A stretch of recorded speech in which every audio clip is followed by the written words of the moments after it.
मैं इनको मना लूंगा, मेरा इनका चलता रहता है। लंबे समय से वो समाज की सेवा कर रहे हैं। मैं उनका भी और उनके कार्यों का भी सराहना करता हूं, सम्मान करता हूं। मैं सतगुरु जी से प्रार्थना भी करता हूं कि सतगुरु जी उनको लंबी उम्र दें और वो इस तरह ही समाज को सही रास्ते पे लाने का काम करते हैं। उनके बराबर में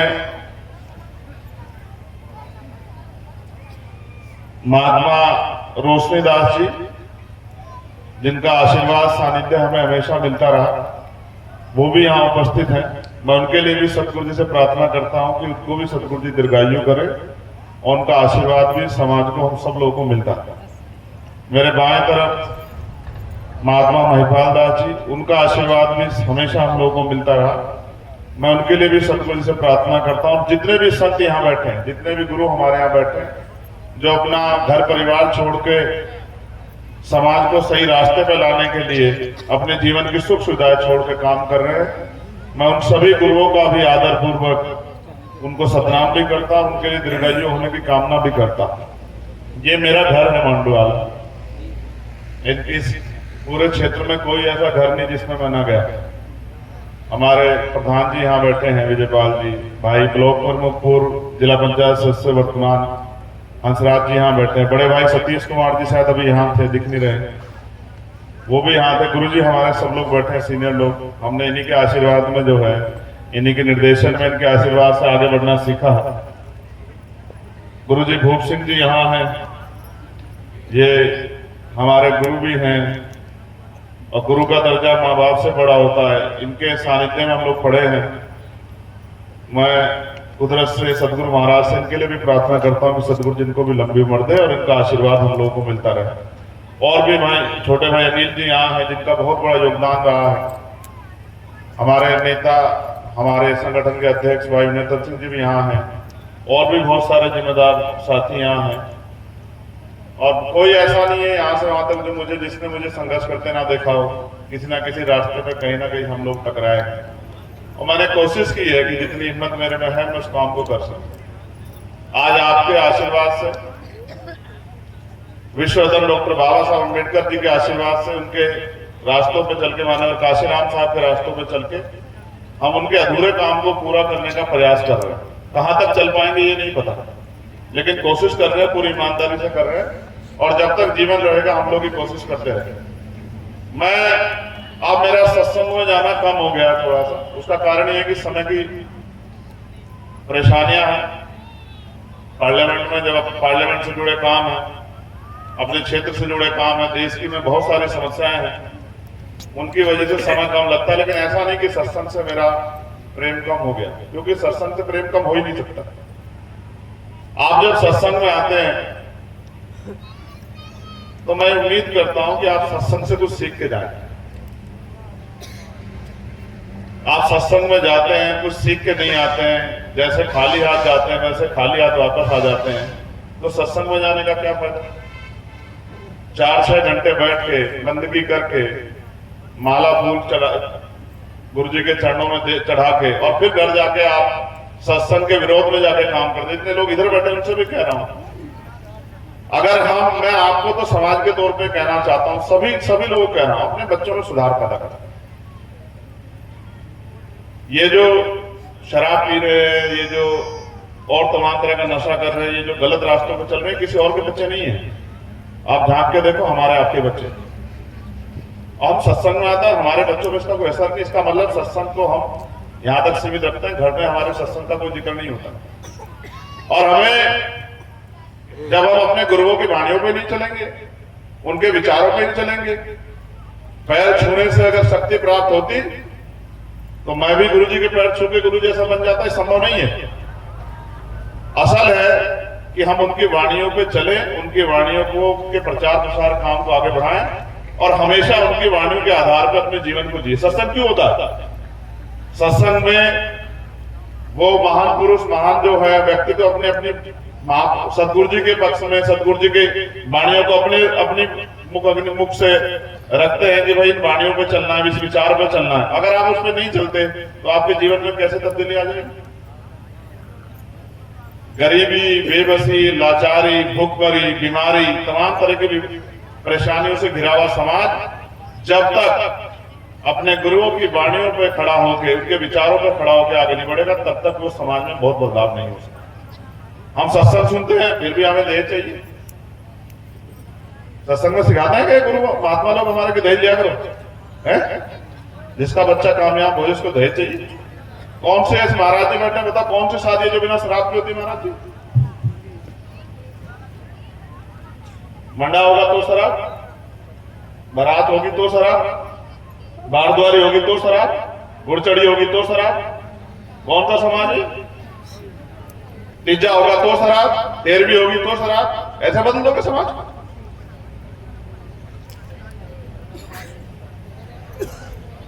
देखो आप समझो कि ये करना क्या चाह रही है। आपसे कुछ लेने के लिए नहीं बैठे जो लोग यहां बैठे, जिन्होंने बाणा धारण किया ना, ये इस चोले को पहनने के, ऐसा नहीं कि कोई भी पहन सकता है, इस चोले को पहनने की कीमत चुकानी पड़ती है।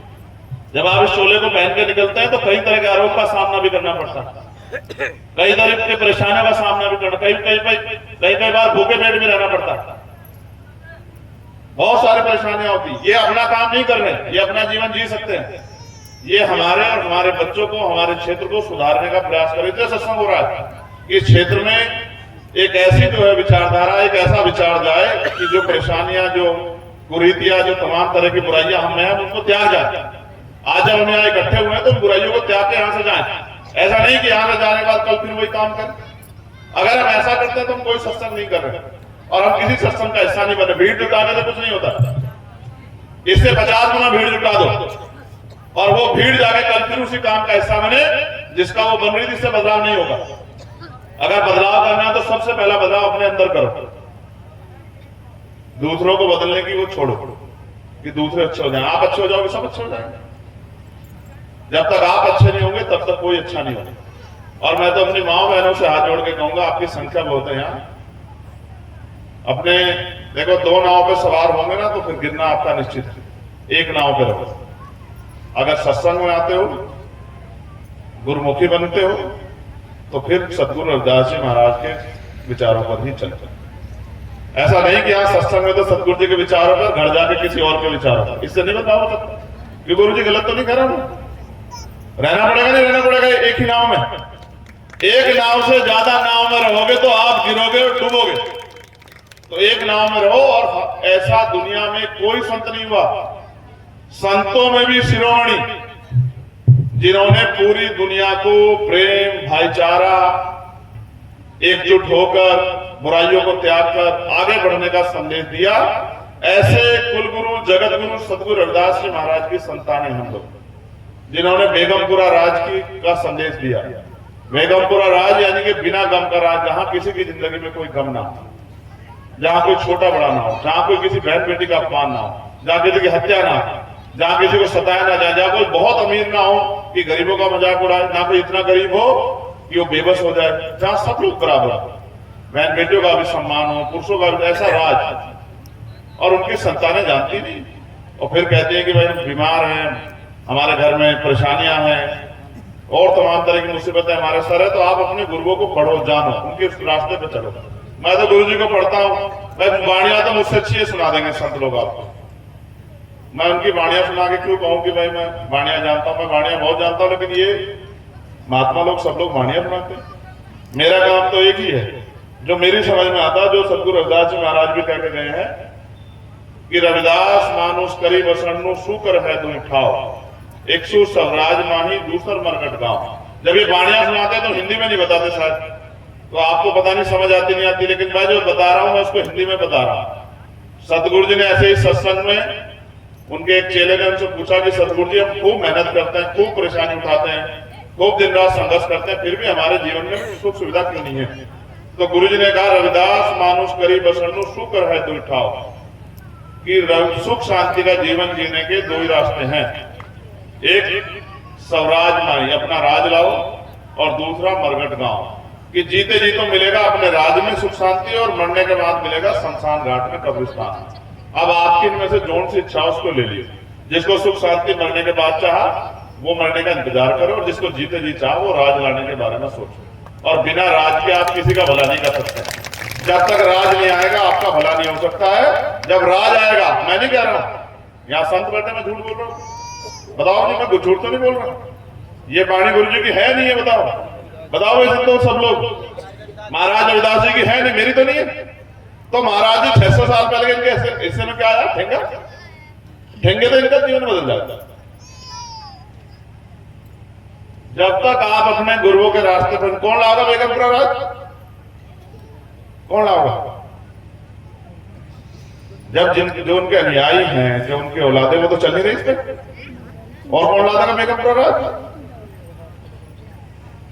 कीड़ी कीड़ी के पीछे चलती है, चींटी जिसको कहते हैं, भेड़ भेड़ के पीछे चलती है, बकरी बकरी के पीछे चलती है। आप अपने गुरुओं के पीछे चलो, आप अपने संतों के पीछे चलो, आप सतगुरु रविदास जी महाराज की वाणियों पे चलो, और नहीं रही एक अखंड ज्योति जिसकी बात मैं आपसे कर रहा था। अगर समय के सतगुरु अखंड ज्योति स्वामी समनदास जी महाराज आज होते तो हम बहुत बड़ी ताकत को आज हासिल कर चुके थे देश में, क्योंकि बहुत तेजी से वो लोग वो काम कर रहे थे, और उनके साथी भी सब लोग, उनके सहयोगी भी बहुत तेजी से काम कर रहे थे। अब वो जब नहीं है तो जो उनकी सेवा कर रहे थे, इनमें ही आप जो है इनके द्वारा जो कही गई बातें उन पर चल के अपने जीवन को सफल बना लो। और ये मेरा क्षेत्र है, मेरा घर है, मैं 24 घंटे आपकी सेवा के लिए उपलब्ध हूँ। मेरी माए बहने, मेरे बड़े भाई, मुझसे बड़े छोटे भाई जो इधर बैठे हैं, इधर बैठे हैं। जीवन इतना आसान नहीं, एक जीवन मिला, ये भी नहीं पता कितने दिन का। किसी से नाराज होकर, किसी को बुरा कह के, किसी को परेशान करके कुछ नहीं हो सकता। जितना किसके काम आ जाओ, मिट्टी में मिलना है शरीर, कोई सीधा ऊपर नहीं गया अब तक। और मैं तो अभी 1 साल हुआ मुझे मिट्टी बैठे गोली खाए। सतगुरु जी की मैं कहीं और जाता नहीं, किसने देखा हो तो बता दो, अपने गुरुओं के अलावा तो नहीं देखा, तो बताओ। अभी महाराज जी कह रहे थे कि मेरी नाड़ बच गई थी, मैं तो गोली खा के बैठा। सतगुरु महाराज का आशीर्वाद था तो बच गया।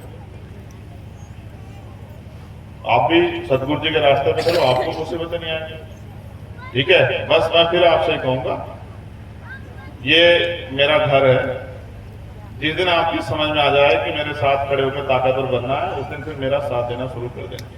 अभी मैं आपको कोई जिद नहीं कर रहा हूं। जिस दिन आपको लगे कि भाई हमें ताकत चाहिए, उस दिन आप, जिस दिन आप चाहो कि अपने बच्चों के भविष्य में बदलाव करना है, अपने लिए अच्छी जिंदगी चाहिए, अपने क्षेत्र को आगे बढ़ाना, उस दिन मेरे साथ खड़े हो जाना। मैं तो अपना काम, हमारा साथी 24 घंटे 7 दिन करने की कोशिश कर रहे हैं। और मैं पुनः जो यहाँ काम देख रहे हैं उनको, और महात्मा राजकुमार जी को, वह मैं तो उनको, उनके चरणों में जो है सतनाम करता हूं, उनसे ये आग्रह करता हूं कि ऐसे ही वो इस काम को आगे बढ़ाते हैं। और फिर मैं कहता हूं, आपकी जिंदगी लगे, आप सबकी जिंदगी लगे, समाज आगे बढ़ जाएगा। जब गुरु रहता है ना तो रास्ता रहता है, जब गुरु रहता है तो रास्ता रहता है। जब गुरुओं के विहीन समाज हो जाएगा तो ये समाज गड्ढे में गिरेगा, मेरी बात को आप याद रखें। और जो संत होकर भी गद्दारी करेगा ना महाराज जी के मिशन से, उसका भी ऐसा हाल होगा कि उसकी भी कई पीढ़ियां याद रखेंगे कि महाराज जी के मिशन से गद्दारी कर ही नहीं सकता कोई। जिसने करने का मन हो करके देख ली। मेरा तो बहुत तजुर्बा है, आपकी उम्र मुझसे बहुत ज्यादा। मैं तो जिंदगी में यही देखा।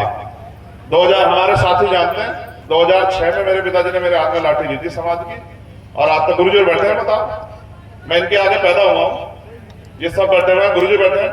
2006 से लेकर आज तक 24 हो गया, 18 साल हो गए लाठी को पकड़े। मैंने हमेशा कोशिश करी कि कभी भी मेरे द्वारा किसी का नुकसान ना, और जिसकी मैं मदद में काम आ सकूं उस मदद का काम को मैं करूं। 2006 और 2024 चल रहा, और जब तक जीऊंगा मेरे पास भी अभी ऑफर था मंत्री बनने का। हमारे जो राजनीतिक लोग हैं वो जानते हैं, मेरे दरवाजे पर मंत्रालय बैठा हुआ था कि साहब मंत्री बन जाओ। तो मैंने कहा काश मैं मंत्री बनने के लिए काम कर रहा था। मंत्री बन के मैं अपने इस समय मंत्री बन के मैं अपना और अपने परिवार का भला कर सकता हूं, समाज का कोई भला नहीं कर सकता।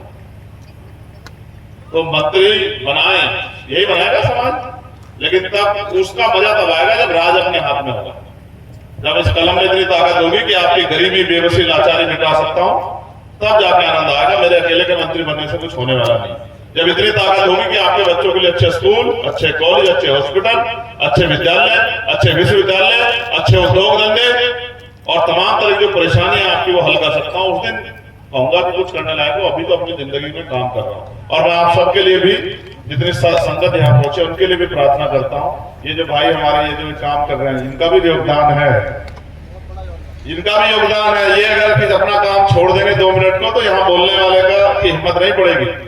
उसको वो कहेगा कहा इनको तो बुला, इनको तो बुला। हर आदमी का योगदान है, जो छोटे से छोटा है, जो कैमरा चला रहा है उसका भी योगदान है, जो वहां मंजीरे पे बैठा ढोल बजा रहा है उसका भी योगदान है, जिसने जो है इसमें सहयोग किया उसका भी योगदान है। मैं सबके लिए प्रार्थना करता हूँ। भाई संजय खड़े हमारे भाई कि सतगुरु महाराज जी का आशीर्वाद, मेरा बहुत प्रेम है इन तीनों मांडू वालों से, इनके बराबर में खेलने वाले तीनों से कोई ऐसा वो नहीं। तीनों से मेरे साथ यहाँ के बच्चे पढ़े हैं, मेरे छोटे भाई बहुत सारे बड़े हो गए, मैं उनको 7-8 साल बाद देख रहा हूँ, बड़े बड़े हो गए उनको भी मैं देख रहा हूँ। तो मेरा तो घर है, मुझे तो आदेश हुआ था गुरु जी का, फिर महात्मा महिपाल दास जी का।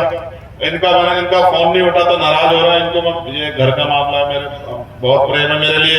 जेल में गए तमाम जो एक बड़ा भाई करता है, संत से ऊपर उठ के, वो भी हमेशा मेरे लिए किया महात्मा राजकुमार दास जी ने। मेरे ऊपर तो मैं अकेला ऐसा हो सकता हूँ जिसके ऊपर सबका आशीर्वाद है।